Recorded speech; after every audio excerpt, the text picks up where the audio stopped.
Yes, people, welcome to another episode of the Top 4 Football Podcast. And as you can see, if you're watching to our listeners on YouTube, our watchers on YouTube, our listeners on Spotify, we're down to 3 again. But Nath is here. It is not Nathan who's not with us. Nath, how you doing? You good? Yeah, all good, man. Good to be back. Again, difficult 2 weeks, last 2 weeks. Fingers crossed now that's all ironed out. We'll get back to normal and consistently get back to top 4, hopefully next week with Jack. Yeah, well, like I was just going to say, so, you know, we've still got 3 names back, but we've still got 3 because Jack couldn't make it. So eventually we'll be back to the 4 again, hopefully after the international break. And we can dive into some juicy Premier League stuff once we get this rubbish international break out the way. Also, before we get into it, I just wanted to point out, you know, I think we're all wearing fairly interesting football tops. So for our YouTube listeners, do we want to like just little 30 seconds on the top we're wearing? Just to, obviously, I'll go first. I'm wearing the B36 Paul Shaven top, Faroe Islands team, sponsored by friend of the podcast, Andy Robson Tips, Gamble Responsibly. And Nath, what top are you wearing? So my top is by a clothing company called Killer Villa. So they do a lot of hip-hop collaborations, obviously in football and hip-hop collaborations. So, definitely go check them out. Website is www.killervillasc.com. Sorry, no, we're not doing plugs until we get paid sponsors. We're not doing plugs. We can tell the fans about it. We can tell the listeners about it. But we ain't giving any. Not until they send the 20% off thing. I'm joking. I am joking. It doesn't matter. You don't have to be sorry. Don't put a Killer Villa. Yeah, people can't Google, can they? Like, yeah, they won't think they Google Killer Villa, but yeah, just trying to put a website up there. Yeah, good clothing. Got a couple of tops off them now, so can't fault them. You know, good quality. No, I've seen you before. Look decent. And Rob, you got the old classic Brazil top. Got one of my old Brazil tops. It's probably the oldest bit of clothing I own. It's so old. I bought it from JJB. That's not a plug because they're gone. God, that is old. That. Yeah. JJB bought up by JD. Is that what they became, or did they just cease to exist? I can't remember. It seems like a similar time period where one rose and one fell, so potentially. I think there must have been something like that. I know because Dave Whelan know JB. Then he went to Dave Whelan Sports for a bit, didn't it? And then it sort of folded. Yeah. So yeah, maybe. Wearing the international top, I rate it. Staying on track, Rob. But we're not going to go to international football. We're going to go straight in and discuss a topic that's sort of been going around the last 24 hours, 48 hours, and maybe 2 years in the making, if we want to deep it. Jadon Sancho versus Erik ten Hag. Who wants to start off with this one? Rob, do you have any views on it? I have some views on it, yeah.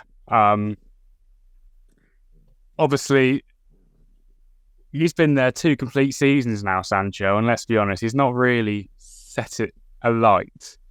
There's such a... I love British players playing abroad, and when they become big abroad before they become to the Premier League, it's so exciting. It's such an enigma. Like, growing up, I found Owen Hargreaves the most exciting thing, you know, because he was like, he's English and he plays for Bayern Munich. That's amazing. And we lost that for quite a bit. And we got it back with Sancho, but he's never set the world alight for United. And now he's had this tear up with Ten Hag. If I'm honest, if I can be the skeptical one among us, I feel like he's just.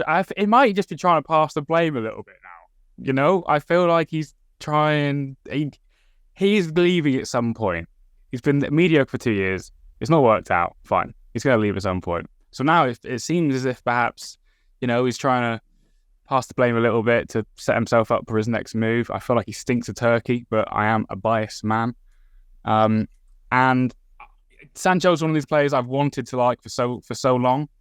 And I'm not going to pretend like I watched him in the Bundesliga, but when he started playing for England, I watched, you know, every game he was on. And to be honest, I never thought he had a great game for England, and I bring it up all the time how I base players on their England performances. He never did it. He's never had a great performance in English. What's got 3 goals maybe in 23 games, I think. So I just think social media might have hyped him up a little bit for me, Jadon Sancho. What do you boys reckon about that? Me personally, to be fair, it's all a bit of a blur now, being completely honest. But if I remember correctly, seeing Jadon Sancho glimpses of the player that he was in the Bundesliga, I think it was. I want to say that he was still there during COVID times, because when the Bundesliga come back, I remember, it was like drinking quite a lot of beers at the time, so quite foggy memories now. But I remember watching him in the Bundesliga, thinking he's a great player, and it was all the links, him coming over to the Premier League, and again, like you said, very excited for that. It'd been great, at one time when they said that he was going to come to Liverpool, and I, to be fair, at the time, I was devastated when he went over to Manchester United. Seems that now, obviously, you never know what's going on behind the scenes at the end of the day. You don't know if it's the player or maybe, like I said, so it's not gelling with the coaching staff, but it seems like it's a bit end of the road, it feels like, for him now. Like I said, where does he go next after it? It's going to be tough. But like I said, he's the only person who can just go out there and prove to himself. It's like a lot of people in the media seems like it's that feeling like he's been a bit lazy and he's not committing himself to training, which... some players, it's like, it's a lot of players that have been out there young, start getting quite a lot of money. I think he's on 400 grand a week at Man United. You get that bit of a party lifestyle. Some players can handle it, like your Gaza, who used to go out there, get absolutely smashed, go out and play like next day. Not saying that Jadon Sancho is doing that, but maybe that party lifestyle behind the scenes could be affecting his performances, and that's what maybe he's not performing well in training. Got his mind on other things rather than his mind on football at the moment. But yeah, I can't see him going to another English team if he's going anywhere after this. Now, this fallout with Ten Hag, I think he's definitely going to be going abroad. Not so sure about Turkey. I think he'll probably go back to Bundesliga. He's had a proven record over there. I think it's difficult if we, I know you said you're not saying he definitely is, but it's hard for us to really know exactly what's going on with the player. Yeah. So it's hard for us to say, he's doing this or he's doing that, because we don't really know. But what I will say is, I think there is a thing with United where they who's gone to United in the last 4 or 5 years and done well. Do you know what I mean? Like who's been signed and really hit the potential that they wanted it to do. Like it really. Bruno's probably the isolated one, I'd say. Yeah, he's okay. I'd say that. Bruno started off really well, but he hasn't really stayed at the level that he started off with. Yeah. But I'd still say he's a bigger shining player out of all of them. In that Man United team, he's definitely the diamond in the rough, is what I would put out there. Yeah, but I think that's probably like one of the only players in the last 6 years who United have signed for a fee that's actually done all right. Think about Martial, Varane to a degree, Maguire, all these players that they would have signed for a fee, and it just hasn't really worked at United. So yeah, I think. Do you think it's the culture there? Would you think it's the culture? I think there's definitely. I think there's definitely stuff going on. I think there's definitely stuff going on at United which is caused has been a problem for a while, and I also think there is an element of what Rob's saying of like Ten Hag wanting to be like Pep a bit and being a bit like not taking any rubbish from any player, and like maybe Sancho doesn't think that Ten Hag is at that level yet and doesn't respect him enough, and maybe that's caused a couple of issues within training. Obviously, there's also been a couple of stories about how, obviously it's come out about how Southgate and the England squad, England coaches staff noted like Sancho sulking when he wasn't starting for England during like the Euros in 2021. So there was a lot of like stuff there which doesn't really look that good for Sancho as well. So I think it's an interesting one. I don't think he's going to go Saudi in the next week, but I think I can see him going in January. I mean, he stinks of going on loan somewhere, and then they're probably trying to sell him for about 20 million, 25 million in the summer, which is massively low considering what they paid for him.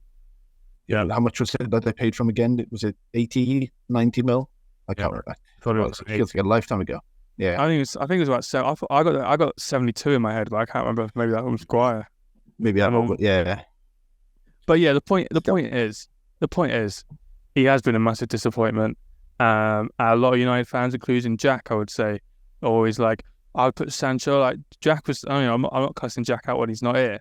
This is not what I'm doing. But he was like saying, I try to fit Sancho into I think he tried to fit him into the combined 11. I think he said he didn't put him in, but he was like, I really would love to fit him in. I think there is this thing where United fans really want Sancho to be that guy, and they want him to be starting, and they see Martial up front, and they're like, stick Rashford up front and put Sancho on the wing and forget Anthony. But it's just like, when's he done it? When's he got near to looking like he can do it for United?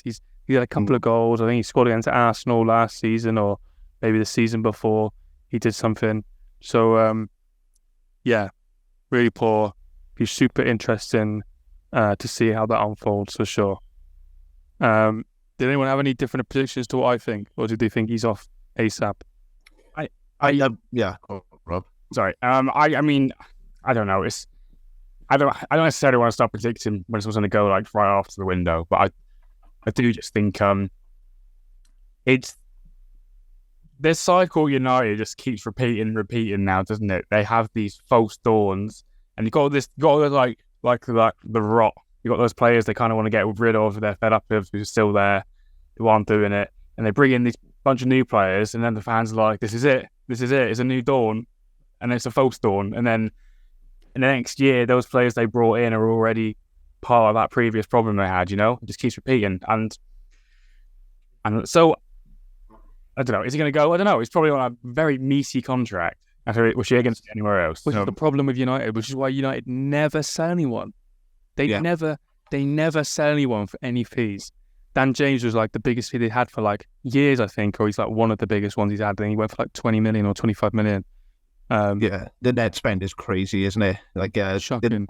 It's madness. Like they spent, I think, close to $1 billion in the last 6 years, isn't it? Net spend. Including the net spend rather. So it's quite a lot of money, and like I said, they're not getting any return on players. Buying high, like Lukaku, for example, buy silly money, sell a lot lower. Do the same with Harry Maguire.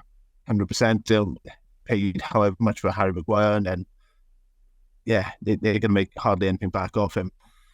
It's never, I don't know, United got money to burn, it feels like. Obviously they must be doing a hell of a lot, which is what it all comes down. That's probably what the fans are very unhappy, to be honest. But again, with players being unhappy at the club, with other things going on there, maybe it's the culture, but maybe it's the way they're handling the players as well. Maybe they're not being stern enough back in the Fergie days. There wouldn't be time for a drama queen, let's be fair. Yeah. But by the way, this calling him out in quite publicly calling out Sancho, that doesn't work anymore. Look at the last 6-7 years, whenever a manager starts calling a player out, I can see Jim's thinking, but it's just the writing's on the wall, you know. It just perhaps that's that old sort of over glorified Fergie man management, but it just doesn't fly nowadays. It's just the beginning and the end when that sort of stuff happens now. Yeah, definitely. I think I agree, but what I will say as well is I feel like it's difficult though, because it's like the way the Sancho's been. If he leaves him out of the squad and then the journalist asks him, it's really hard not to give an answer without then people speculating what the issue is. But I agree. Yeah, maybe he hasn't handled it that well. I feel like if a player's being like that, I kind of like, yeah, fair, because the fans will want to know. The fans will want to, but it's got to be true. And obviously Sancho came out straight away and said it's not true, and it's like, well, then that's the problem. You get into like a public spat, which something could have been private. Let's not, like, we've talked about it a bit, and let's just see how it all plays out. Maybe we can revisit this next week once the Turkish and the Saudi league deadline is over, and we'll know for sure if Sancho is going to be in the Premier League for the rest of the season. One thing we did want to talk about was a few weeks ago, before the season, I don't think Nate was there for the episode, we had a look into who was going to be first sacked. And we're not going to look at the first choices, because we'll probably do an episode at the end of the season on reviewing our early choices. But just a little revisit, 4 games in, international break, who do we think is going to be the first manager to go? Because let's be honest, it's early September now. The first manager will probably be gone in the next 3 or 4 weeks. That's how it goes, usually. So, I feel like I've passed the buck a bit, so I'm going to go first because I wanted to wait and then I was going to go last. Just pick someone you guys haven't picked, but I'm just going to go straight in. And you know what might do me is he might not be first, but I tell you who could go very soon. Mr. Eddie Howe could go very, very soon. And it's a bit of a gamble, and that's why I said maybe I should let you guys go. But the truth is, he's lost 3 in a row. That only needs to become 5 in a row. And I think questions will be getting severely asked. And the reason why we don't know is because they've been so understanding, and like because everything they've done is right, the Newcastle owners in terms of running Newcastle and who they've bought and all this. But we haven't seen him go on a bad streak under Eddie Howe. And he overachieved last year.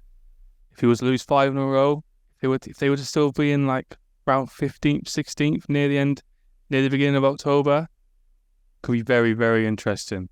So I think, and then we start looking at who could go there, and maybe my ultimate dream could become true. But that's my little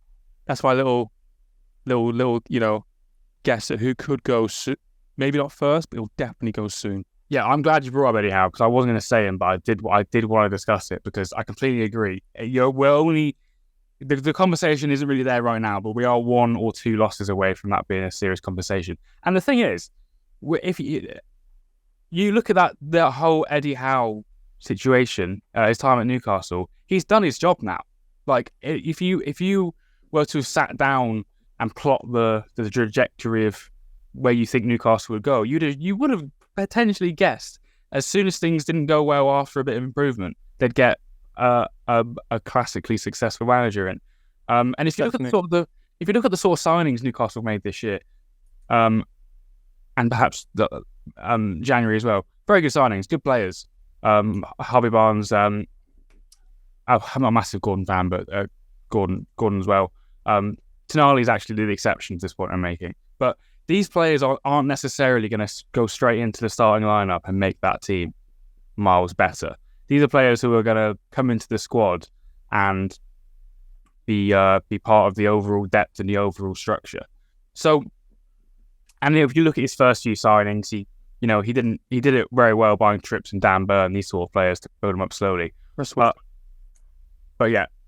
what he hasn't got the experience at this level now. He's in uncharted territory, and Newcastle could very easily say, well, he's laid down the foundation. He has done what he could have potentially done in 5 years, in 2 years, wherever long he's been there. They might just, cut him off and bring in the special one. What do you reckon, Nath?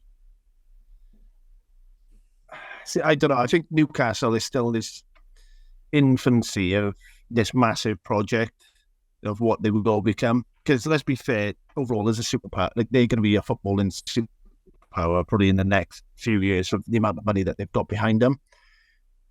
I think they'll back Howe for now.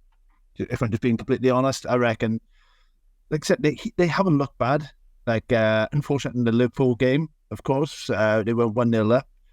Liverpool, obviously, down to 10 men. They should have ideally won that game, but Liverpool's grit and determination got them through it. And, like I said, it's the other loss end to Man City, I believe. I'm just having a brain fart. Yeah, losing to Man City again, like one of the best teams in the Prem. I don't think they're games that they probably looked at for. We 100% win them. Let's be fair, because you're not Liverpool and Man City. You know what they're like. They're dangerous teams.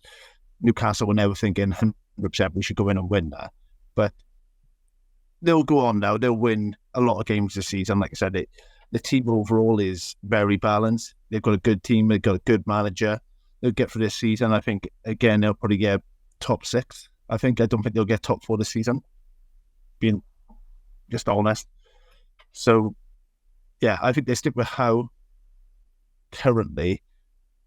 Maybe see how they go on by the end of the season and maybe look to go into phase 2 of this new buyover and then go to overdrive, start buying all the players that they need then to be one of the biggest clubs in England again. So who do you think is going to go? first, Nath?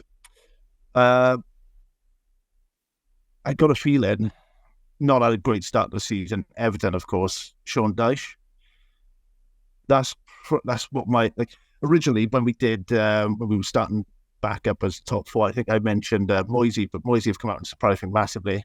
The West Ham have got off to a blinder, joined in on 10 points, joined second place, I guess, overall within the top 5, not including goals for and everything else like that.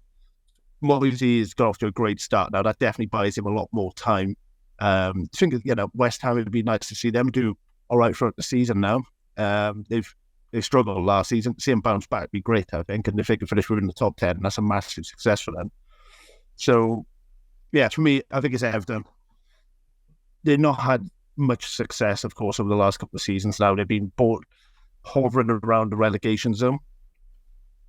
And I think getting off to a bad start, 3 losses, 1 draw, the way they're going, if they carry on, they've got a tough run of games, I think, coming up. Liverpool in the next 5 games, Arsenal as well. I think they're playing Luton, which they should get. It's only a couple of teams in there that they'll probably beat. Like I said, ideally they need to beat Luton. I think they've got Villa, which will be a tough game again, and maybe Bournemouth, I think, the next 5 games. So, yeah.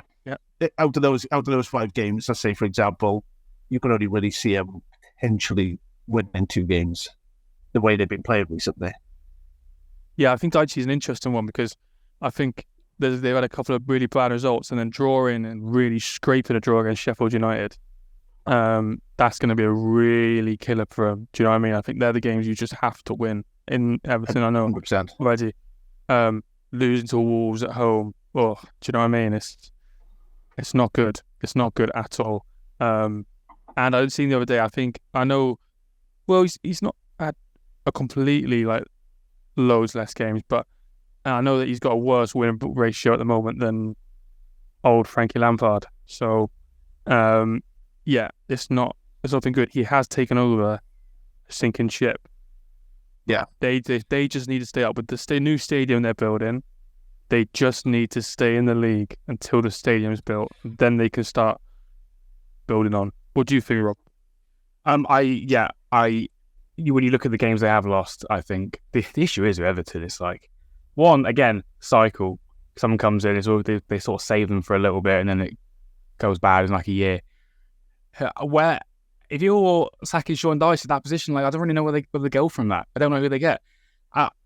Who would want to go to Everton? I do think Sean could potentially go, and I think they'll bring in Big Dunk. I can really see that happening. And I can't actually obviously picture any who should go to Everton if Dyche wasn't there. Got this all. He's had a bit of public spat with someone, hasn't he? With Gray, is it? He's had with I think it was recently. Yeah, he's had a spat with a few of the players. Again, like I say, they reckon Demarai Gray has been one of Everton's best players for the last couple of years, and he's apparently off to join Steven Gerrard in Saudi Arabia. I'm not going to try and pronounce his name. It's like Al Eti Fak. Oh, I should see. Do you know what I mean? I shouldn't have pronounced it. I just Al Eti Fak. Jordan Henderson FC. Jordan Henderson hanging it to Demarai Gray. That should win you the league. Did you see Jordan Henderson? Great assist the other day. You see it? No, I didn't. It pinged a beautiful ball middle of the pitch over to the fence. It's fucking lovely. Check it out. I'm gonna go with my choice then. I think I thought both those men, but I didn't think they'd be next. I think Vincent Kompany will be the first to go. And you guys are shocked by that. Shaking his head for that. Give you a reason. We were both. Me and Nate were both allowed to say a reason. Carry on. Well, they're bottom of the league. I'm not being. It's not a revolutionary idea to suggest that team bottom of the league might set the manager. But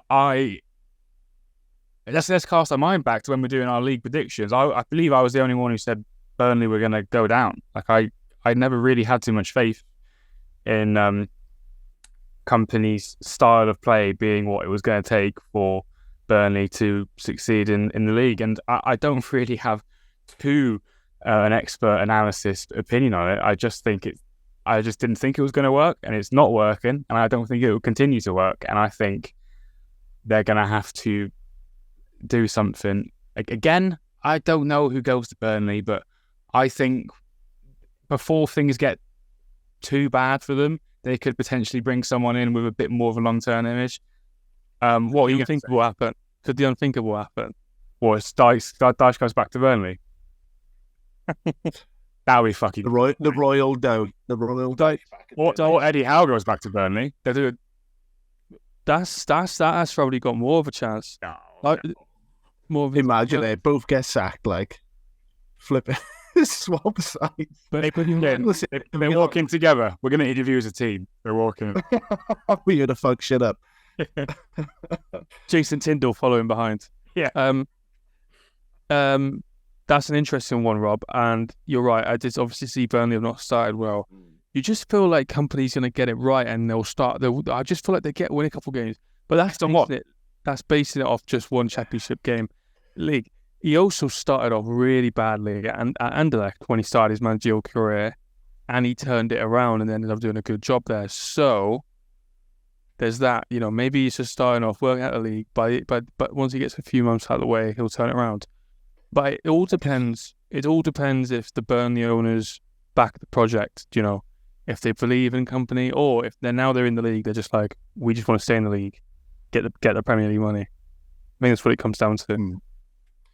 I've just had a peek at the next 5 fixtures. So, if I can ask you boys, see what you think, what points they can get out of this. And so, first fixture would be against away at Forest. Second, then against United at home, away to Newcastle, Chelsea at home, and then Brentford away. That's 5 tough games on the bounce there for a newly promoted team. I don't think they get any points there. Any at all. I agree. They lose every game. I think they do. It could be United, but apart from that, that's genuinely. I don't think. I don't see them getting many points there. I'll say they get 2 points in those 5 games. I'll throw a little something. I think they'll get 7 points. Yeah. I think they get 7 points there. I think. Have they got United? Have you got Man United and Chelsea?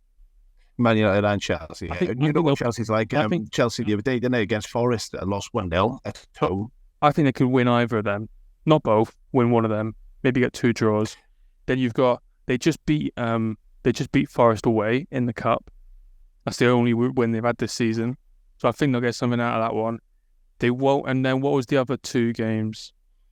Brentford away and Newcastle. Yeah, Brentford and Newcastle both away. Okay, they're not getting 7 points. Sorry, they're not getting 7. I think they'll get 5 points. They'll get 5 points, which is a result, but still, they're probably going to be in the relegation if they get 5 points. Yes, I think so. It's fine. So it'll be interesting. Be really interesting. I'm surprised we've all gone for 3 different picks there, but no more. We'll wait till the first sack is in, and it won't be either of them. I think we all excuse the easy option of going for Luton because I just feel like they're going to stick it out a bit with Rob Edwards, but we'll see how that turns out. And yeah, same with Sheffield. I think they'll stick with them longer than potentially one of the ones where you said. Yeah, definitely. Right, so to finish up, we wanted to have a quick look. Obviously, just got to the end of the transfer window. I'll be honest, one of the most exciting transfer windows I can remember since I was like a kid. Do you know what I mean? When transfers got silly and do you know what I mean? Some of the transfers that have been popping off. It used to be, it felt like for a while, Premier League clubs didn't like to do transfers amongst themselves. And now it has been popping off. So we're just going to say one transfer that was our favourite transfer or the transfer that we think, this could be the best, this could make something happen. So who wants to go first on this one? I'll go. I think it for a good boost. Brighton's had a decent start to the season again, even though they sold off a lot of players.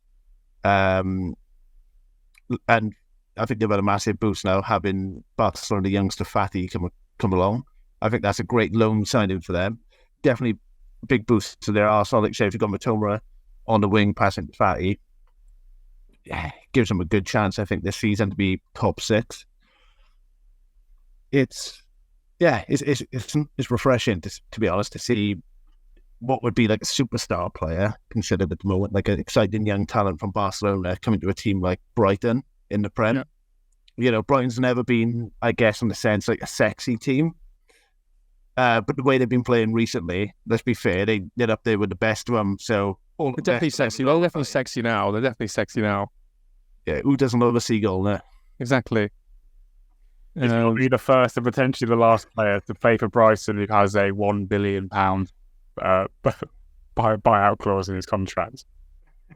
It's very crazy, isn't it? But like, I don't know. What do you guys? I think that's a really good signing for them. Like I said, imagine morale in the changing room. You get a superstar like Fatty coming in for the rest of those players. You'd be like, this is fucking fantastic. They'll love walking in and seeing him on the physio bench every day. That'll be great.